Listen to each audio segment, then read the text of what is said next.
Pourquoi seules les femmes élues portent-elles ces 7 marques cachées? Avez-vous déjà contemplé dans les profondeurs de votre âme pourquoi certaines femmes semblent traverser les tempêtes les plus dévastatrices? Les vents hurlants de l'adversité sans jamais sombrer dans les abîmes du désespoir? Pourquoi elles sont attaquées sans raison apparente, isolées sans explication rationnelle, rejetées par des forces qui semblent défier toute logique humaine, et pourtant elles s'élèvent avec une grâce si inébranlable, une force si rayonnante, une dignité si majestueuse qu'elle transcende les limites de la compréhension terrestre? Dans cette révélation puissante, nous levons le voile sur un mystère divin, un secret céleste tissé dans les fibres mêmes de l'éternité, un mystère qui distingue ces femmes, non pas par des titres mondains, ni par leur apparence extérieure, ni par les louanges éphémères de la foule, mais par les empreintes sacrées que le ciel a gravées sur leur cœur, des empreintes invisibles aux yeux humains, mais éclatantes comme des phares dans le royaume spirituel. Ces marques ne sont pas des décorations superficielles, elles ne sont pas des médailles de reconnaissance sociale. Ce sont des sceaux divins, des insignes de sélection céleste, des témoignages vivants d'un appel qui transcende le temps, l'espace et les circonstances. Préparez-vous à plonger dans une vérité qui va ébranler les fondations de votre compréhension, à découvrir pourquoi certaines femmes ne se contentent pas de survivre aux épreuves cruelles de la vie, mais sont sculptées par elles, façonnées par le feu ardent de l'adversité, polies dans le creuset de la douleur pour devenir des vases d'honneur, des porteuses de lumière, des pionnières d'un plan divin qui dépasse tout ce que l'esprit humain peut concevoir. Rejoignez-nous pour percer ce mystère ensemble, car ceci n'est pas une simple vidéo, ce n'est pas un message passager destiné à divertir ou à informer. C'est une porte ouverte vers une révélation transformative, un appel vibrant qui pourrait réveiller la femme choisie qui sommeille en vous, celle qui sait, au plus profond de son être, qu'elle a été marquée pour un but éternel, une mission qui changera des vies, brisera des chaînes et établira un héritage pour les générations à venir. Ce message n'est pas pour tout le monde. Il est pour les élus, celles qui ressentent l'appel du ciel, celles qui portent en elles une flamme divine inextinguible, celles qui savent qu'elles ont été choisies pour une destinée extraordinaire. Commençons ce voyage spirituel maintenant, car ce que vous allez découvrir dans les moments qui suivent pourrait bouleverser votre vie. Réalignez votre cœur et vous propulser vers la grandeur que Dieu a toujours prévue pour vous. Levez-vous, filles de Sion, car le ciel vous appelle à embrasser votre élection. Premièrement, elle porte une cicatrice qui s'est transformée en épée. Bien-aimés, prenons un moment solennel pour méditer sur le mystère insondable, presque sacré de la sélection divine, sur la manière dont le Créateur, dans son infinie sagesse, choisit ses champions, non pas parmi les foules dorées des palais de confort, non pas parmi ceux qui n'ont jamais connu l'amertume de la douleur ou l'obscurité de la perte, mais dans les ruines fumantes de la détresse, dans les vallées sombres où les âmes sont éprouvées, purifiées, forgées dans le feu incandescent de l'adversité. Une femme élue n'est pas simplement celle qui porte la grâce comme un vêtement éclatant, celle qui rayonne d'une beauté extérieure ou d'une sérénité apparente qui charme les regards. Non, c'est celle qui a saigné jusqu'à ce que son cœur semble vidé, qui a pleuré jusqu'à ce que ses larmes forment des rivières, qui a rampé à travers les cendres brûlantes de la trahison, de l'abandon, de la douleur insupportable, et qui, malgré tout, a survécu, non pas brisée mais transformée. Elle est la rose délicate mais indomptable, celle qui a percé le béton dur et froid, non pas parce que le sol était fertile, non pas parce que les conditions étaient clémentes, mais parce que son âme était féroce, animée par une force divine, campée dans le creuset de l'épreuve, affûtée par la main même de Dieu. Ces cicatrices qu'elle porte, ces marques gravées dans les pages de son histoire, ne sont pas des témoignages de défaite. Elles ne sont pas des souvenirs de honte ou d'échec qui la diminuent. Non, elles sont des signes sacrés, des empreintes divines de survie, des preuves éclatantes que ce qui aurait dû la détruire l'a rendue plus forte, plus résiliente, plus puissante qu'elle ne l'aurait jamais imaginé. Comme Joseph, jeté dans la fosse par ses propres frères, trahi, vendue comme un esclave, abandonnée dans une prison où l'espoir semblait éteint. Elle a regardé ses bourreaux dans les yeux et, avec une dignité sacrée, une foi inébranlable, a proclamé, comme il l'a fait dans Genèse 50:20, « Vous aviez l'intention de me faire du mal, mais Dieu l'a voulu pour du bien, pour accomplir ce qui arrive aujourd'hui, pour sauver la vie à un peuple nombreux. » La femme élue a plongé dans les abysses les plus sombres de la douleur. Elle a traversé les ténèbres oppressantes de la fosse et elle en est ressortie, non pas brisée, mais avec une promesse divine chevillée au cœur, une vision céleste qui éclaire son chemin, une vocation qui transcende ses blessures et donne un sens à chaque larme versée. Ce qui aurait dû la tuer, ce qui aurait dû éteindre son feu intérieur, est devenu le berceau de son appel, le creuset où son destin a été forgé, où sa douleur a été transformée en puissance. Sa blessure, autrefois une source de honte et de doute, est devenue une arme affûtée, une épée spirituelle capable de trancher les chaînes des ténèbres, de couper à travers les mensonges de l'ennemi, de proclamer la victoire là où le monde ne voyait que la défaite. Son agonie, autrefois un fardeau écrasant, est devenue son onction, une huile sainte qui coule sur elle, la consacrant à une mission qui dépasse les limites de la compréhension humaine. Pensez à Anne, tourmentée par Pénina, ridiculisée pour sa stérilité dans une culture qui mesurait la valeur d'une femme à sa capacité à enfanter.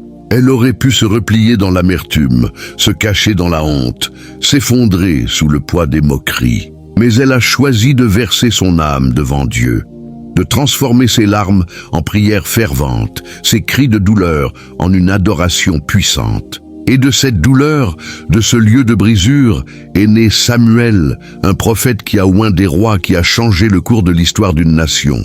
Si vous avez déjà pleuré dans le secret de votre chambre, seul, dans l'obscurité, tout en levant les mains pour louer Dieu malgré la douleur, si vous avez traversé une trahison qui a brisé votre cœur, mais en êtes ressorti avec une parole de victoire au lieu d'une blessure ouverte, si vous avez enduré des nuits où la douleur semblait insupportable, où le doute menaçait de vous engloutir, mais avez continué à marcher dans la foi, à tenir ferme dans l'espérance, alors vous portez la première marque cachée.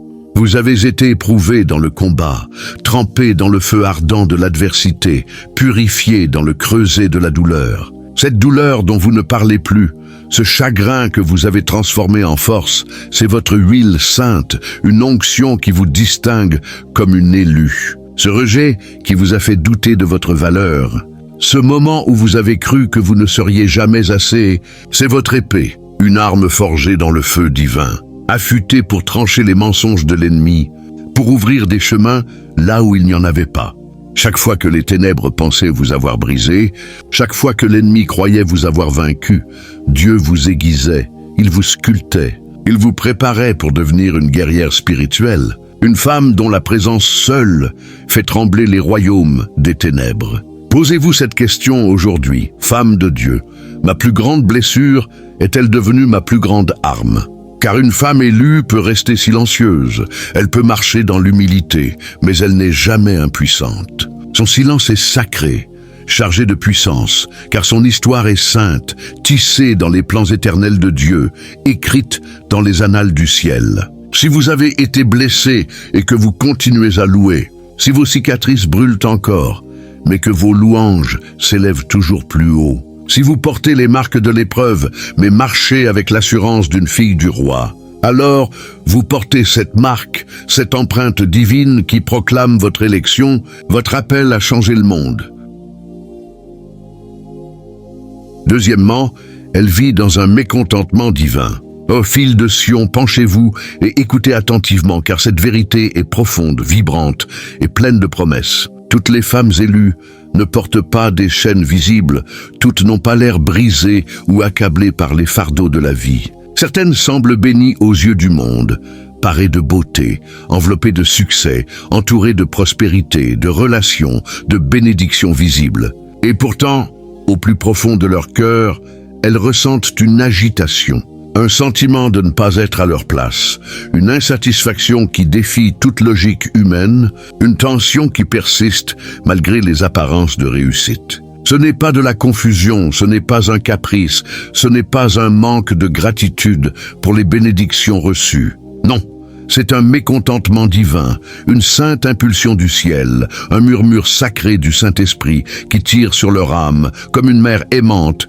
réveille son enfant endormi d'un sommeil trop long. Ce sentiment, cette tension intérieure, est la voix de Dieu qui leur parle, qui leur dit avec une clarté surnaturelle « Tu es trop grande pour l'espace où tu te trouves. Tu es destinée à plus que le nid où tu te reposes. Ton appel est plus vaste que les murs qui t'entourent. Votre esprit s'agite, non pas parce que vous êtes ingrate ou insatisfaite de manière égoïste, mais parce que votre destinée s'étend, elle s'élargit. Elle vous appelle à des horizons plus vastes, à des hauteurs que le monde ne peut comprendre, à une mission si audacieuse qu'elle défie les limites de l'imagination humaine. Hébreux 11:13 nous rappelle une vérité puissante. Les héros de la foi, les élus de Dieu, ont admis être étrangers et voyageurs sur la terre. Quelle révélation! Cela signifie que les femmes élues, celles marquées par le sceau du ciel, ne se sentent souvent pas à leur place, même dans les endroits les plus confortables, même dans les moments de succès apparent, même dans les cercles où elles sont entourées d'amour et d'abondance. Elles n'ont pas été conçues pour se complaire dans le confort, pour s'installer dans la médiocrité, pour se contenter d'une vie qui ne reflète pas la grandeur de leur appel divin. Non, elles ont été créées pour être appelées, pour être propulsées vers des hauteurs que le monde ne peut ni voir ni comprendre, pour voler comme des aigles majestueux au-dessus des poulaillers étroits de la limitation, pour planer dans les cieux de la destinée, où Dieu les a toujours destinées à régner. Vous ressentez cette démangeaison dans votre âme, cette douleur sainte, cette insatisfaction qui vous pousse à chercher plus, à vouloir plus, à rêver d'un impact qui transcende tout ce que vous avez connu. Ce n'est pas parce que quelque chose ne va pas chez vous, c'est parce que quelque chose ne va pas avec l'espace où vous vous trouvez. Votre mission est plus grande que votre situation actuelle. Votre appel est plus vaste que les confins de votre confort. Votre destinée est plus profonde que les routines qui vous entourent. Pensez à Esther, une reine parée de splendeur, vivant dans un palais somptueux, entourée de luxe, de privilèges, de tout ce que le monde considère comme le sommet du succès. Mais au fond de son cœur, elle était mal à l'aise, agitée, tourmentée par une vérité qu'elle ne pouvait ignorer. Un décret mortel menaçait son peuple au-delà des murs dorés du palais. Ce palais n'était pas sa vocation, ce n'était pas la fin de son histoire. C'était simplement sa position, un tremplin divin, une plateforme temporaire pour une époque comme celle-ci, un moment où elle devait se lever, risquer sa vie et sauver une nation entière. Les paroles de Mardochée résonnent à travers les siècles comme un appel vibrant, un cri qui secoue l'âme. Si tu gardes le silence en ce moment, la délivrance viendra d'ailleurs, mais toi et ta maison vous périrez. Qui sait si ce n'est pas pour un temps comme celui-ci que tu es parvenu à la royauté. Esther 4:14. Ce mécontentement que vous ressentez, cette agitation qui vous empêche de vous installer dans la complaisance, c'est votre appel à vous lever, à prendre votre place, à marcher dans l'autorité que Dieu vous a confiée. Ce n'est pas de la rébellion, c'est une révélation. Un murmure divin qui vous pousse à sortir du nid, à briser les chaînes de la routine, à voler vers les hauteurs pour lesquelles vous êtes nés. Certaines d'entre vous se sont demandé, les larmes aux yeux, le cœur lourd, « Pourquoi ne puis-je pas être satisfaite comme les autres? Pourquoi ne puis-je pas me contenter de ce que tout le monde semble accepter avec joie ?» La réponse est simple, mais elle est profonde, elle est libératrice, parce que vous n'êtes pas comme tout le monde.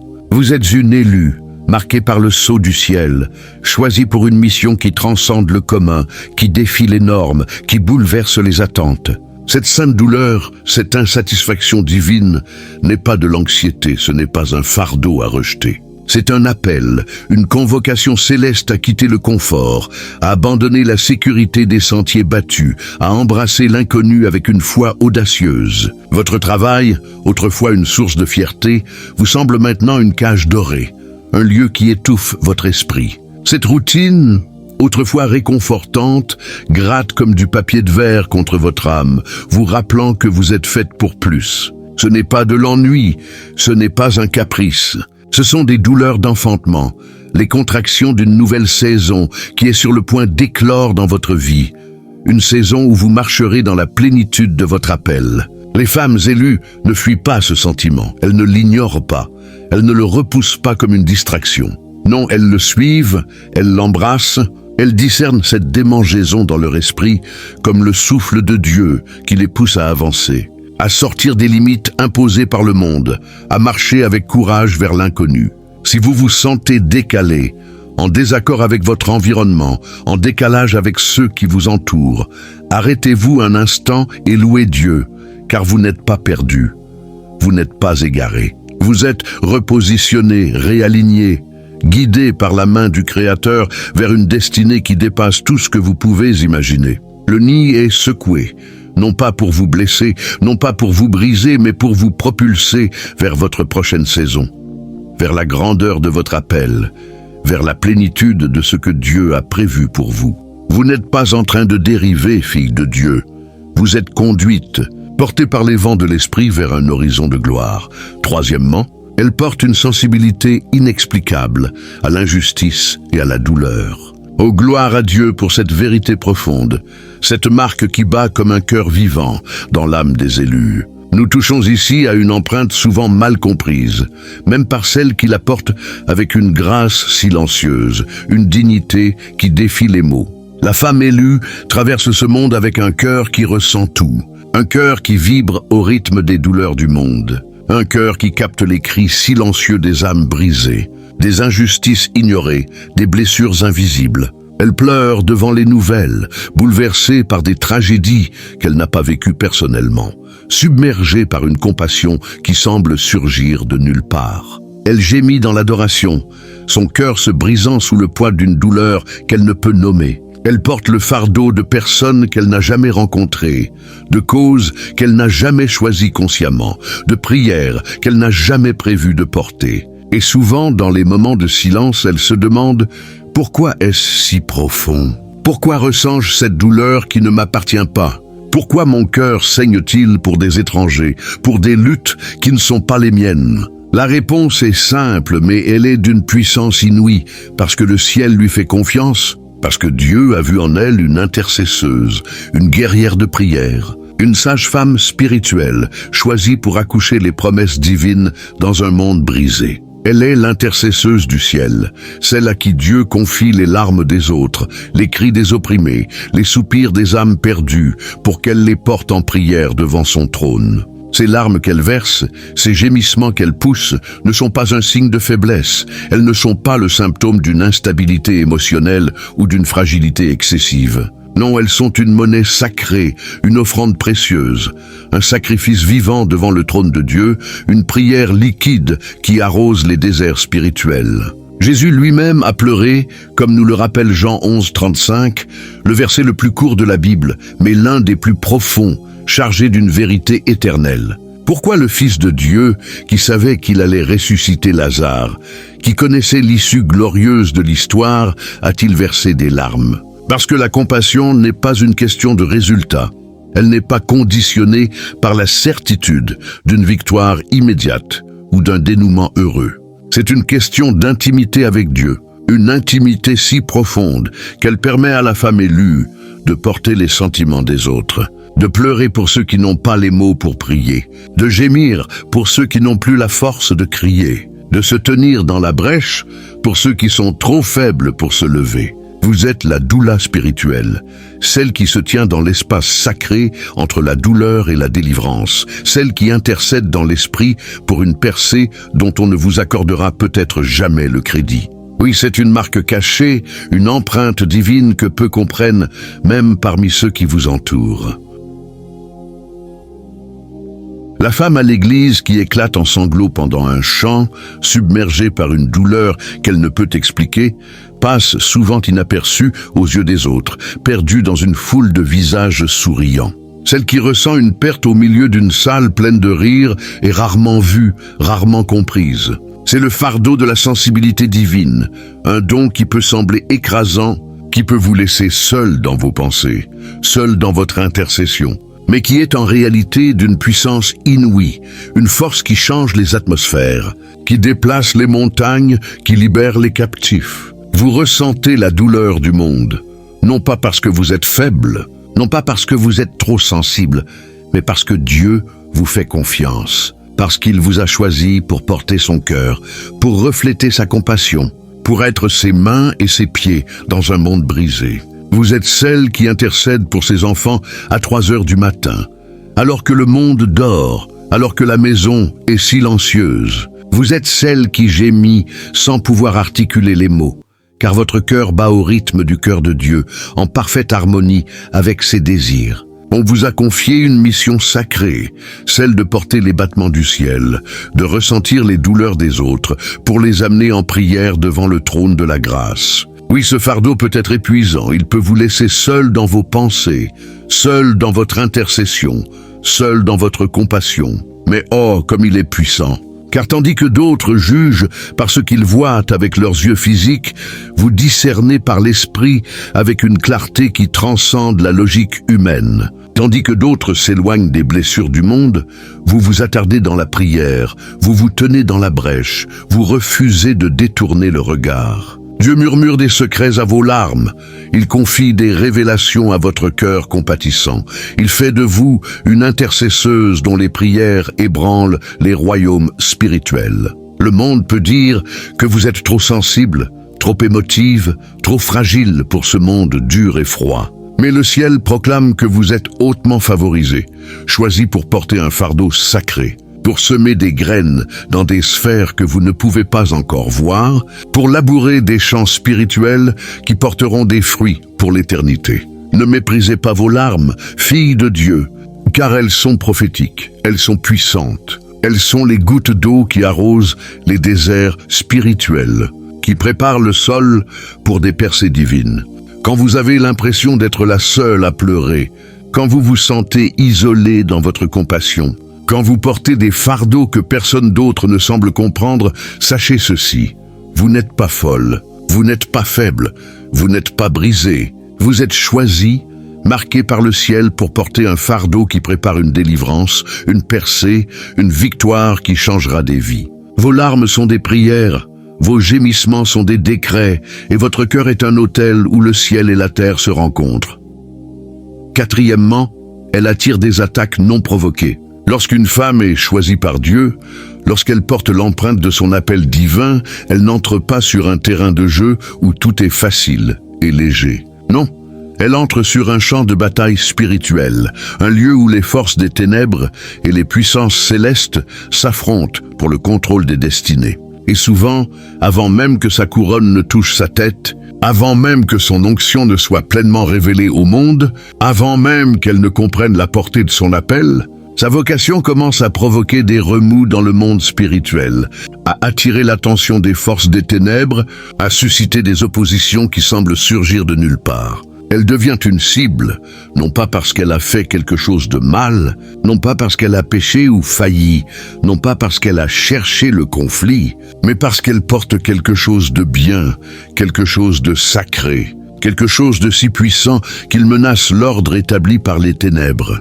Elle est une lumière éclatante dans une pièce sombre, une flamme vibrante dans un monde enveloppé d'ombre. Et bien aimée, la lumière attire l'attention. Mais elle attire aussi la guerre, elle provoque les assauts de ceux qui craignent son éclat. Matthieu 5, 14, 16 nous rappelle une vérité puissante. Vous êtes la lumière du monde. Une ville située sur une montagne ne peut être cachée.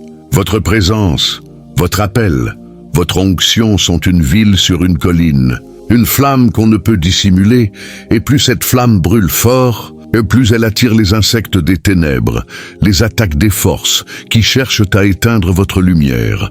Pensez à Marie, la mère de Jésus, une jeune femme humble choisie pour porter le Sauveur du monde. Son « oui » à Dieu, son obéissance radicale, n'a pas seulement inauguré l'arrivée d'Emmanuel, le Dieu avec nous.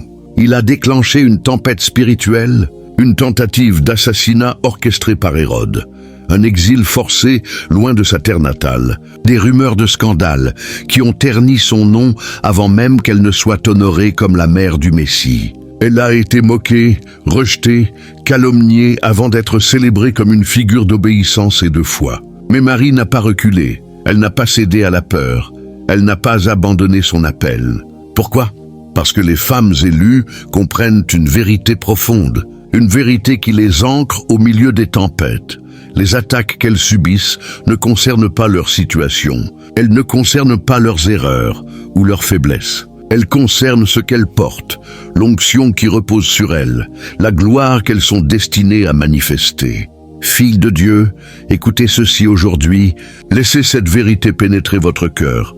Si vous avez été confronté à une opposition qui semble surgir de nulle part, à des conflits qui défient toute logique, à des paroles qui blessent sans raison apparente, à des trahisons qui vous laissent perplexes, vous n'êtes pas maudite, vous n'êtes pas punie.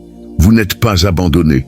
Vous êtes confirmé, validé, affirmé par le ciel comme une femme choisie. La guerre qui fait rage dans votre vie, les flèches qui volent vers vous, les murmures qui cherchent à vous discréditer, sont la preuve éclatante de ce que vous portez, de l'onction qui repose sur vous, de la menace que vous représentez pour les ténèbres. L'ennemi n'attaque pas ce qui est insignifiant. Il ne gaspille pas ses forces sur ce qui est sans valeur. Il cible ce qui est dangereux, ce qui est puissant, ce qui porte le potentiel de changer des vies, de briser des chaînes, d'établir le royaume de Dieu. Vous avez été visé, non pas parce que vous êtes faible, non pas parce que vous êtes indigne, mais parce que vous êtes une arme, un instrument affûté dans la main de Dieu, une guerrière spirituelle dont la simple présence fait trembler les principautés. Arrêtez de vous demander pourquoi on parle de vous dans votre dos, pourquoi on vous rejette sans cause, pourquoi on vous accuse à tort. Arrêtez de vous excuser pour l'onction que vous portez, pour la lumière qui brille en vous, pour la gloire qui émane de votre vie. Arrêtez de vous rétracter pour apaiser ceux qui ne comprennent pas votre appel, ceux qui sont intimidés par votre feu. Vous n'êtes pas appelés à survivre en vous cachant, à vivre dans l'ombre pour éviter les conflits. Vous êtes appelés à briller avec audace, à marcher avec assurance, à proclamer votre victoire au milieu des tempêtes. Ces flèches qui volent vers vous, ces attaques qui semblent sans fin, ne sont pas la fin de votre histoire. Elles sont des indicateurs, des panneaux lumineux qui pointent vers votre destinée, qui confirment que vous avancez, que vous êtes dangereuse, que vous êtes une menace pour les ténèbres. Le ciel a placé une cible sur votre dos. Non pas pour votre destruction, mais pour votre élévation, pour vous signaler comme une femme choisie, une femme ointe, une femme destinée à régner. Souvenez-vous, même Jésus a attiré la guerre avant de prêcher un seul sermon, avant de guérir un seul malade, avant de marcher sur les eaux. L'enfer cible ce qu'il craint, et il vous craint, car il voit la gloire que vous portez, le feu que vous transportez, l'héritage que vous êtes destiné à établir. Alors, au lieu de demander « Pourquoi moi ?», levez la tête avec une assurance surnaturelle et proclamez « C'est parce que je porte quelque chose de grand, quelque chose de lourd, quelque chose d'éternel. » La couronne a un prix, l'huile coule sous la pression et la femme élue ne fuit pas l'attaque. Elle apprend à adorer à travers elle, à louer au milieu des flèches, à danser sous la pluie des épreuves, car elle sait que chaque attaque est une étape vers sa victoire. Chaque épreuve est un tremplin vers sa destinée. Cinquièmement, elle vit un schéma d'incompréhension et d'isolement. L'une des marques les plus douloureuses, les plus déchirantes, les plus profondes d'une femme élue n'est pas l'agression extérieure, les attaques visibles du monde, mais l'isolement intérieur. Cette solitude qui s'installe comme une ombre, même au milieu d'une foule bruyante. Même dans les moments où vous êtes entouré de rires, de conversations, de visages familiers. C'est le sentiment poignant de se tenir dans une pièce pleine de gens, de voir leur sourire, d'entendre leur voix. Et pourtant de se sentir seul, déconnecté, comme si une barrière invisible vous séparait du reste du monde. C'est lorsque votre silence, empreint de réflexion et de prière, est interprété comme de l'orgueil, comme si vous vous teniez au-dessus des autres. C'est lorsque votre discernement, affûté par l'esprit, est qualifié de jugement, comme si vous cherchiez à condamner plutôt qu'à protéger. C'est lorsque vos limites, posées avec amour et sagesse, sont perçues comme du rejet, comme si vous repoussiez ceux que vous aimez. La femme élue est souvent incomprise, non pas parce qu'elle manque de clarté dans ses paroles ou ses actions, non pas parce qu'elle est confuse ou maladroite, mais parce qu'elle est atypique, différente, appelée à un chemin que peu peuvent comprendre, à une mission qui transcende les normes du monde. Elle ne se déplace pas comme tout le monde, elle ne pense pas comme tout le monde, elle ne vit pas comme tout le monde, car elle n'est pas appelée comme tout le monde. Luc 5,16 nous rappelle une vérité profonde. Même Jésus, le sauveur du monde, se retirait souvent dans des lieux solitaires pour prier, pour se reconnecter avec le Père, pour s'aligner avec son appel. Cette solitude n'était pas un manque d'amour pour les autres, ce n'était pas un rejet de la communauté. C'était un besoin sacré d'alignement, une nécessité de se tenir dans la présence de Dieu pour recevoir la force, la clarté, la direction. De la même manière, l'isolement d'une femme élue n'est pas une punition. Ce n'est pas un signe qu'elle est brisée, indésirable ou inadéquate. Non, c'est une préparation, une saison divine où Dieu la met à part pour la façonner, pour la fortifier, pour la purifier, pour la préparer à la grandeur de son appel. Elle s'épanouit dans les déserts, là où d'autres se faneraient sous la pression. Elle pousse là où personne ne pensait que la vie pouvait exister, comme une rose éclatante qui fleurit sur un sol aride, défiant les lois de la nature par la puissance de l'Esprit de Dieu. Pensez à Agar, chassée dans le désert, seule avec son enfant, abandonnée par ceux qui auraient dû la protéger, rejetée par ceux qui auraient dû l'aimer. Mais c'est là, dans ce lieu de désolation, dans ce désert de solitude, qu'elle a rencontré El Roi, le Dieu qui voit, le Dieu qui connaît, le Dieu qui n'oublie jamais ses élus. C'est dans l'isolement qu'elle a découvert qu'elle n'était pas oubliée, qu'elle était vue, aimée, choisie pour un dessein éternel. Pensez à Moïse, exilé d'Égypte, errant dans le désert, loin des palais, loin des regards, avant de devenir le libérateur d'Israël. Pensez à David, oublié par son propre père, relégué à garder les brebis dans l'obscurité, méprisé par ses frères, et pourtant choisi pour devenir le roi d'Israël, un homme selon le cœur de Dieu. Pourquoi ? Parce que Dieu cache ce qu'il entend guérir, il isole ce qu'il entend transformer, il met à part ce qu'il entend révéler au temps fixé. Si vous vous sentez exclu, si vous n'avez pas obtenu ce travail que vous désiriez, si vous n'avez pas reçu cette invitation que vous espériez, si vous ne faites plus partie de ce cercle qui vous semblait essentiel, ne le pleurez pas, ne le laissez pas vous briser. Louez Dieu, car certaines tables ne sont pas faites pour nourrir votre âme, elles sont faites pour l'empoisonner, pour vous détourner de votre appel. Lorsque Dieu vous isole, il ne vous punit pas, il ne vous rejette pas, il vous protège, il vous purifie. Il vous place dans une retraite divine pour vous transformer sans interférence, pour vous extraire des distractions qui menacent votre croissance. Et lorsque ce processus est complet, lorsque votre force est restaurée, lorsque votre esprit est affermi, lorsque votre cœur est aligné, Dieu vous révèle, non pas comme la femme fragile qui est entrée dans le désert, mais comme un vase de puissance, éprouvé par le feu, rempli de l'esprit, le porteur de la gloire divine, prêt à changer le monde. Fille de Dieu, vous traversez peut-être une saison de silence, une saison où votre voix semble ne pas être entendue, où votre présence semble ne pas être remarquée, où vos efforts semblent passer inaperçus. Mais ce silence est sacré, cette solitude est sainte, ce désert est un sanctuaire où Dieu accomplit une œuvre profonde. Vous n'êtes pas oublié, vous n'êtes pas abandonné. Vous êtes façonné, sculpté, préparé pour une révélation qui ébranlera le monde, pour une mission qui laissera une empreinte éternelle. L'isolement n'est pas un rejet, c'est une réorientation, un repositionnement divin vers la plénitude de votre destinée, un chemin qui vous mène à la grandeur que Dieu a toujours prévue pour vous. Sixièmement, elle grandit dans l'obscurité. Oh, voici une parole puissante pour la femme qui a l'impression que personne ne la voit, que son travail est ignoré, que ses efforts sont invisibles, que son cœur se brise dans l'ombre sans que quiconque s'en rende compte. Vous vous demandez peut-être dans les moments de doute, dans les nuits de solitude, est-ce que tout cela a de l'importance ? Est-ce que mes prières, mes larmes, mon service silencieux, mes sacrifices cachés comptent vraiment ? Est-ce que quelqu'un voit ce que je fais dans l'ombre ? Écoutez ceci.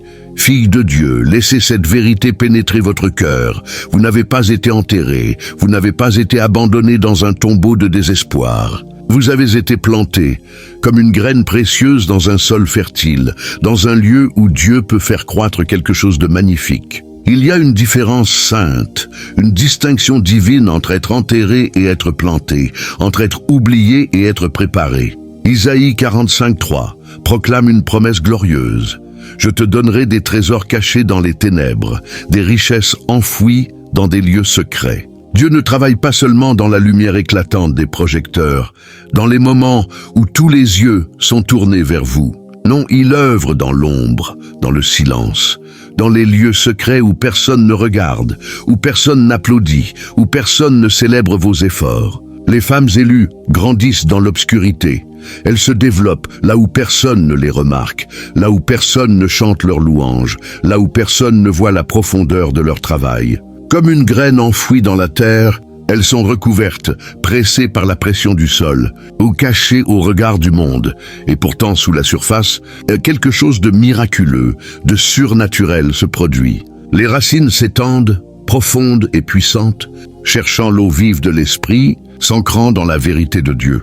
La force se forme, silencieuse mais inébranlable. Une force qui ne dépend pas des applaudissements du monde, mais de la présence du Créateur. L'identité se solidifie, forgée dans l'intimité avec Dieu, dans les moments où personne d'autre n'est là pour témoigner. Ne méprisez pas cette saison cachée. Ne maudissez pas l'obscurité, car l'obscurité est divine. Elle est le creuset où Dieu façonne ses chefs-d'œuvre, où il sculpte ses piliers, où il prépare ses élus pour des œuvres extraordinaires. Pensez à Ruth, glanant dans les champs de Boaz, une étrangère sans titre, sans statut, sans reconnaissance, une veuve sans rien pour la distinguer aux yeux du monde.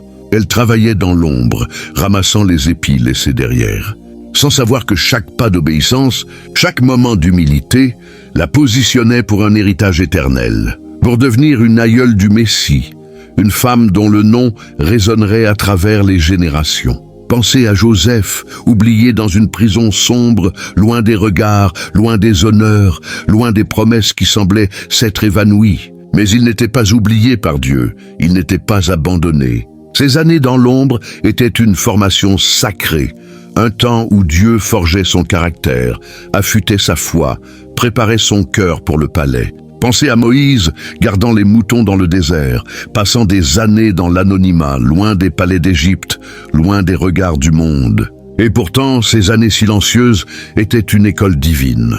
Un temps où Dieu le préparait à devenir le libérateur d'un peuple, le porteur d'une alliance. Les femmes que Dieu choisit sont souvent anonymes avant d'être annoncées, cachées avant d'être révélées, éprouvées avant d'être élevées.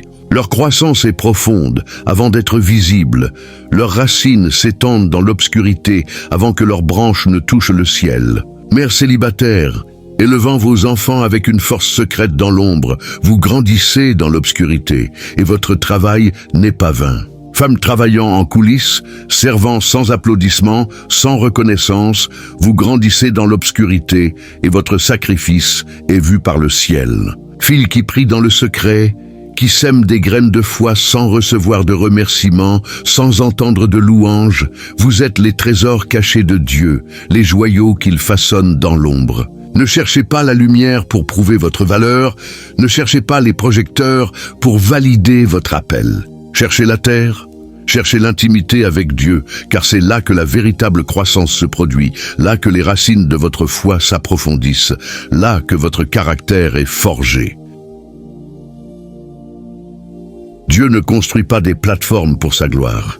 Il construit des piliers pour son royaume, des piliers qui se forment sous la pression, dans le silence, dans l'obscurité. Femme de Dieu, vous vous sentez peut-être invisible, mais le ciel vous regarde avec une attention infinie. Chaque larme, chaque prière, chaque acte de foi est enregistré dans les annales éternelles. Vous vous sentez peut-être oublié, mais vous êtes forgé par la main du Créateur, sculpté pour une mission qui changera des vies. Continuez à grandir, continuez à prier, continuez à semer, car ce que Dieu fait dans l'ombre éclatera bientôt dans la lumière. Et le monde verra ce que le ciel a toujours su.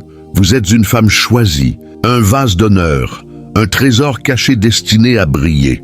Septièmement, elle porte une joie inébranlable dans les lieux arides. Oh, gloire à Dieu pour cette marque rayonnante, cette empreinte divine qui distingue la femme élue dans les moments les plus sombres, les saisons les plus arides, les vallées les plus désolées. Elle sait se réjouir quand tout autour d'elle lui crie de se retirer, de s'effondrer, de céder au désespoir. Elle sait sourire au milieu des tempêtes les plus violentes, rire malgré les pertes qui briseraient d'autres cœurs, adorer Dieu tout en versant des larmes qui témoignent de sa douleur. Elle peut regarder la sécheresse en face, contempler les déserts arides de la vie, les moments où tout semble stérile, où les promesses semblent lointaines, et proclamer avec une foi audacieuse, une assurance surnaturelle: « Mon âme va bien, car mon Dieu est fidèle, mon Dieu est suffisant, mon Dieu est mon rocher. » Cette joie qu'elle porte n'est pas liée aux circonstances. Elle n'est pas le fruit d'un moment de bonheur passager, d'une situation favorable ou d'une saison de confort. Non, elle est spirituelle, profondément enracinée dans une source immuable, ancrée dans la présence de son Messie, dans la fidélité de celui qui ne change jamais. Le prophète Habakkuk a proclamé une vérité éternelle dans Habakkuk 3, 17-18. Même si le figuier ne bourgeonne pas, même s'il n'y a pas de fruits sur la vigne, même si les champs ne produisent rien, je me réjouirai en l'Éternel, je me réjouirai dans le Dieu de mon salut. Cette joie n'est pas un déni des épreuves, ce n'est pas une façade pour masquer la douleur ou prétendre que tout va bien. C'est un défi, une sainte rébellion contre le désespoir, une proclamation puissante que l'ennemi n'a pas le dernier mot, que les ténèbres ne peuvent éteindre la lumière de Dieu. La femme élue est comme un arbre planté près des fleuves d'eau vive, dont les feuilles restent vertes même en période de sécheresse, comme le décrit Jérémie 17, 8, tandis que d'autres se fanent sous la pression, tandis que d'autres s'effondrent sous le poids des épreuves. Elle adore, elle chante, elle danse, car sa source n'est pas dans les circonstances, mais dans le Dieu immuable. Pensez à la femme qui rit sans crainte de l'avenir, non pas par naïveté, non pas parce que sa vie est exempte de défis, mais parce qu'elle est ancrée dans le rocher éternel, dans la présence de celui qui tient toutes choses dans sa main. Sa paix ne repose pas sur la perfection de sa vie, sur l'absence de problèmes, mais sur la personne de Christ, l'encre de son âme, la source de sa joie. Pouvez-vous encore chanter quand la réponse tarde à venir, quand les promesses semblent s'éloigner? Pouvez-vous encore bénir Dieu quand les factures s'accumulent, quand les portes semblent se fermer? Pouvez-vous encore danser quand le diagnostic est dévastateur, quand la douleur menace de vous engloutir? C'est là le signe, la 7e marque, l'empreinte éclatante d'une femme élue, une marque qui brille comme un phare dans les ténèbres. Quand l'enfer lui jette tout ce qu'il a, quand les épreuves menacent de l'engloutir, quand les vents hurlants de l'adversité cherchent à la faire plier, elle lève les bras au ciel et déclare avec une foi inébranlable: « Je te fais confiance, Seigneur, car tu es ma force, ma forteresse, ma délivrance. » Ce n'est pas de la faiblesse, c'est une guerre spirituelle, une victoire proclamée dans l'adoration, un cri de triomphe au milieu de la tempête. Comme Paul et Silas chantant dans une prison sombre, louant Dieu au milieu des chaînes, elle suscite la joie dans les lieux arides. Comme une femme applaudissant dans une chambre d'hôpital, témoignant à travers ses larmes, proclamant la fidélité de Dieu malgré la douleur, elle est marquée par une joie qui défie l'ennemi.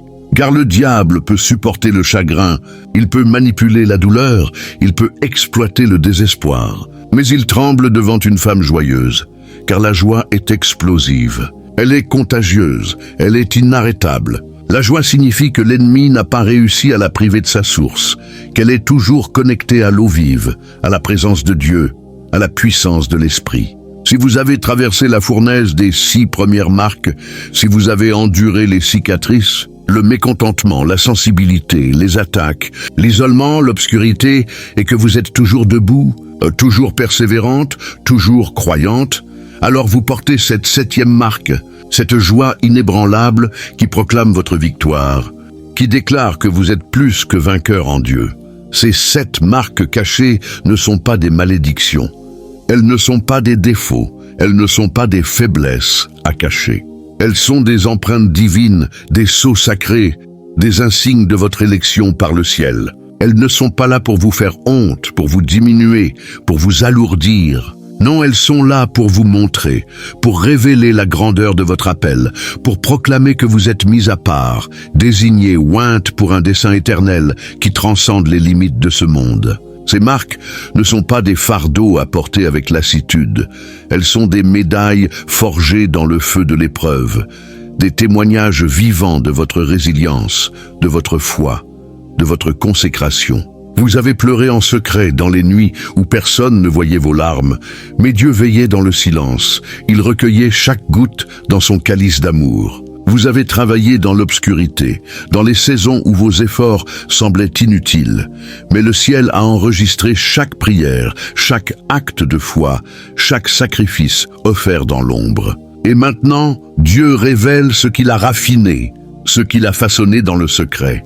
Vous êtes un vase d'honneur, une femme créée pour un dessein divin, un instrument sanctifié pour des œuvres extraordinaires, un phare de lumière dans un monde de ténèbres. Comme dans une grande maison, il y a des vases d'or et d'argent préparés pour des fins particulières, sanctifiés, utiles au Maître, prêts pour toute bonne œuvre. Ma sœur, si vous avez traversé la souffrance et que vous continuez à servir, si vous avez été mise de côté et que vous continuez à aimer, si vous avez été incomprise et que vous continuez à obéir, si vous avez été isolée et que vous continuez à adorer, si vous avez grandi dans l'obscurité et que vous continuez à semer, si vous avez trouvé la joie au milieu des lieux arides, alors vous portez ces marques. Vous n'êtes pas ordinaire, vous n'êtes pas une femme au hasard, vous n'êtes pas oubliée par Dieu ou par le monde. Vous êtes une femme choisie, marquée par le ciel, ointe pour changer des vies, pour briser des chaînes,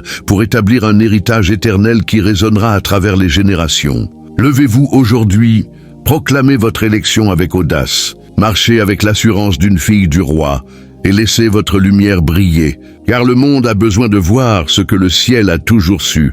Vous êtes une femme élue, un vase d'honneur, une guerrière de la foi, une porteuse de la gloire divine. Amen.